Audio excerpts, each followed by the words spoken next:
Hey, it's your girl Barbie J here, and we are doing a movie review of Coming to America 2. And you see, I had to get Zamunda ready. Hello, hello, hello. Do not play with me with my wardrobe that I have in this house. I had to get Zamunda ready. I was looking for my crown, but I couldn't find that. So this is what I did. I put on my African attire, honey. Let me tell you, Barbie J was cracking up in this movie. Not that it was as funny as the first one, but it was like so silly at some points that it was funny, okay? Like, now, before we go, before there was a Wakanda, what was there, y'all? There was ZAMUNDA. ZAMUNDA was here. So I'm going to try not to do any spoiler alerts, but it just might come out, so just be prepared. So we know there was mixed reviews. Everybody had their feelings about this show. And I'm not one to judge movies and based upon the original. I try to base them upon how this movie just looked to me, period. So many people, they hate sequels. I'm not a big sequel person because they don't always live up to their hype. But I did enjoy the sequels for Die Hard. I ain't gonna lie. I love my Die Hard with my Bruce Willis. So I got the whole trilogy, okay, in my house. Anyway, so I thought those were good. But yeah, I'm usually prefer the originals. I usually do. And I think it's a bad idea to really mess around with the classics. But sometimes, y'all, the sequel could be just as enjoyable as the original, even if it's not as funny. You know what I mean? So, I actually enjoyed this movie. I'm about to watch it again. But before we get started, I have to do a major shout out. And that major shout out is to Ruth Carter. Did her damn thing with the costumes. Yo, the sets, the costumes, those costumes were awesome. Okay, from the African dancers, because I used to do African dance class, and I haven't done it in a long time, but I jumped up and tried to do a couple of moves while I was watching this movie. I love African dance. Yo, the wardrobe, there was so much stuff. The headpieces, they were so high and beautiful. Man, our people know how to dress, how to get it in. Ruth Carter, I got 3 syllables for you. Fabulous. Girl. Everything was absolutely gorgeous. Absolutely gorgeous. And if she doesn't get nominated for something for just that, they look at the movies and say, oh, it was only 3 stars or whatever. But costume design, y'all have to give it up for a sister. I'm telling you, just like the sister from when she did with Wakanda. I mean, come on. Anyway, so let me get on with it. Akeem and Lisa have 3 daughters in this show, okay? Mika, who's played by Kiki Lane, Oma, who's played by Bella Murphy, and Tanisha, played by Akili Love. Now, Bella is Eddie Murphy's, one of his actual kids out of the 10 kids he have. She's the last child I think he had with Nicole Murphy. Okay, the model. So that's their child. So they work those sticks, and that had to be a lot of work for them to learn how to fight and flip and do all of that stuff. Man, kudos to those girls. The sisters was doing their thing. I love it. Then there's Prince Akeem. He is summoned to his father's bedside because his father is dying. And so he finds out that he has a son that somehow he made with this woman when they were out there in Queens 30 years ago. And Simi had something to do with it, drugging his drink, and he not knowing about it. So he has a child. Why don't I know about this dad all these years? Because we thought you was going to get it together up here with your regular wife.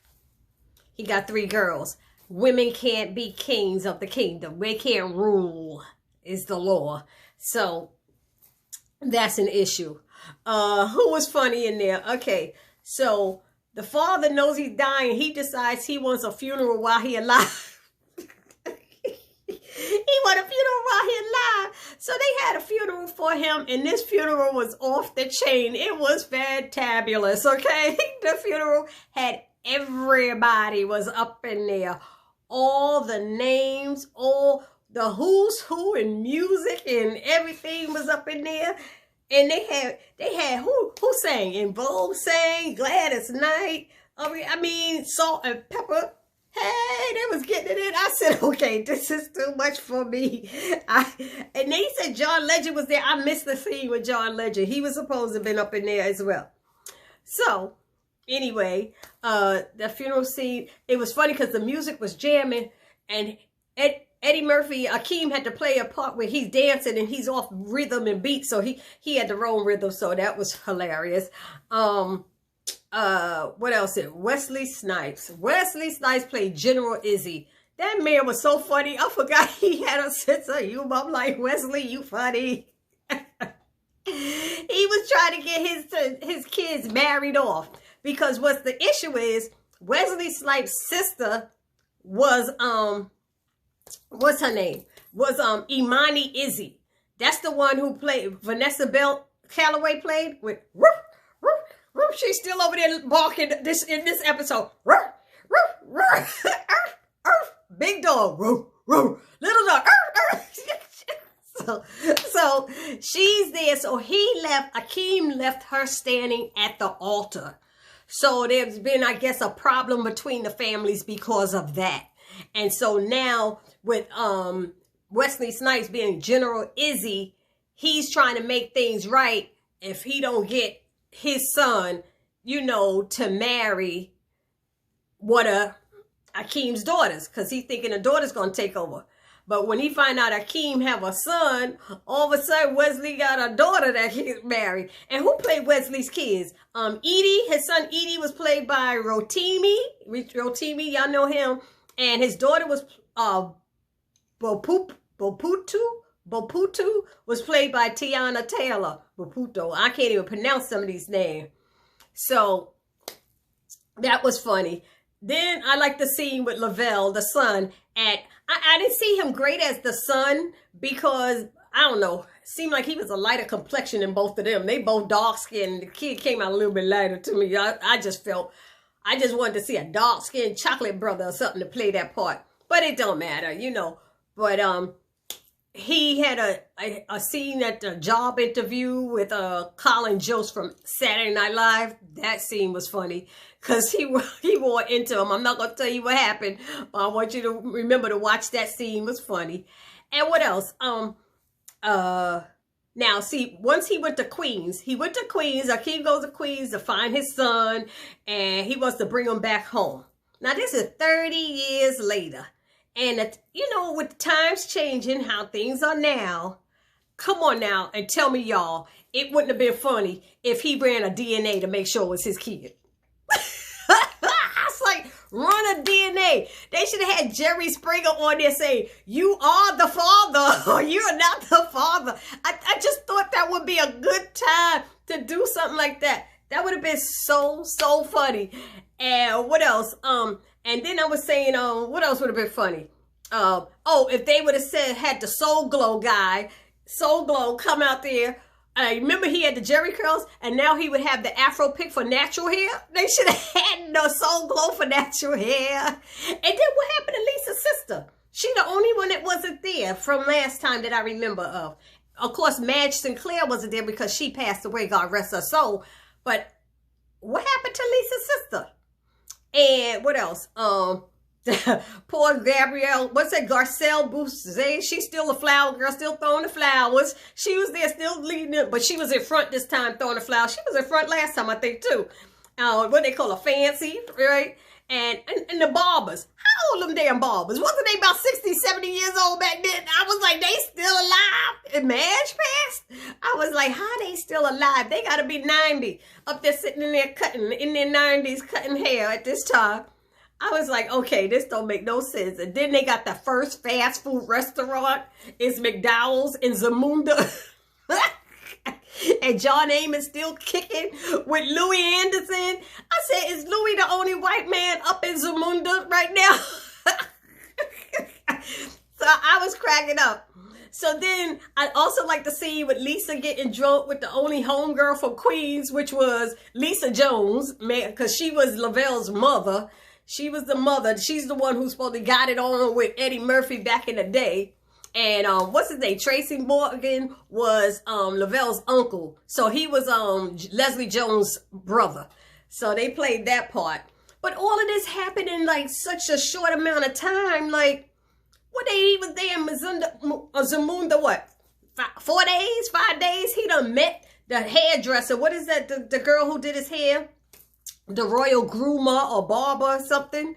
She, what was her name? Marimbe or something like that. And she was beautiful, and she was telling him and giving him information, the son, how things went there. And he fell for her. He didn't want to marry the other girl, just like his father didn't want to marry the other girl. So she told him the story. He gonna run back to Queens and try to get married. I'm like, that didn't make no sense right there. That part didn't make no sense because they didn't know each other long enough. Not that Eddie Murphy knew his, but I think he was in Queens longer than at least a week or something, right? Wasn't he? Anyway, I think he was there long enough because he had a job and everything. He was mopping and working at McDonald's, you know. So anyway, I thought it was funny. I thought the show was funny. Oh, there was one thing. The scene with the mother when Lisa got mad and she and Akeem was arguing. And this is a line that I thought they should have did. The storyline, I like the storyline about women not being able to be a ruler of Zamunda. It was interesting in the times we are in now. You know, for them to bring this up during this time was, I think, was really good. So Lisa gets upset with her husband because he brings this new child home, don't tell her about it, all this stuff. And she's arguing with him about the way he's treating his daughters because his oldest daughter has been training all these years to take his place if anything happens. So he's telling her, it's a 100-year tradition. Who am I to change it? Who am I to do this? And I'm sitting there going, this is the time they should have put in Madge Sinclair's The Queen's line.